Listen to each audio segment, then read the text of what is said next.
Part 4. I'm going to stop worrying about dead air and everything. I'm going to take this slow and be thorough with it.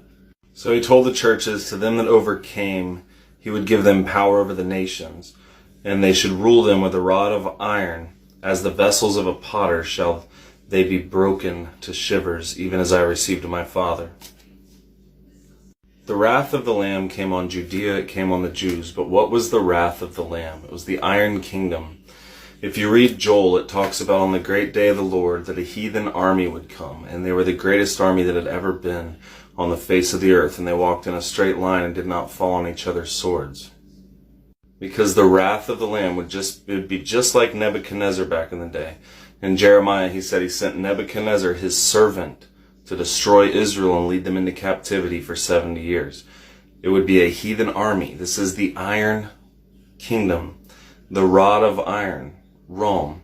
They were given power over the nations to rule them with a rod of iron and break Israel into shivers. Every time it talks about a potter's vessel and those things, the potter's clay, the miry clay, it's talking about Israel.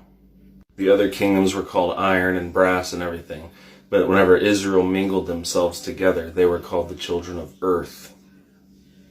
Because they were made from the dust and God had power over their flesh, it was his people. Through circumcision, he had power over their flesh. They were the children of earth.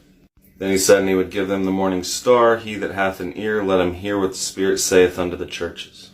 Then he tells those in Sardis, these things saith he that hath the 7 spirits of God and the 7 stars. I know thy works, that thou hast a name, that thou livest, but art dead. Be watchful and strengthen the things which remain. Whenever this was written, they had things, and those things, they needed to strengthen them, which remained at that time. Because he said they were losing faith. He said, for I have not, because those things which remain are ready to die. For I have not found thy works perfect before God. Remember therefore how thou hast received and heard, and hold fast, and repent. If therefore thou shalt not watch, I will come on thee as a thief, and thou wilt not know the hour which I come. This is just like Paul told the Thessalonians. He said, you are not in darkness, brethren, that day should overtake you as a thief, because it was going to happen in their lifetime, in their time. And here in Sardis too, they had to hold fast what they had. But he said they had a few names in Sardis, names of people back then, which had not defiled their garments, so they would walk with him in white, because they were worthy.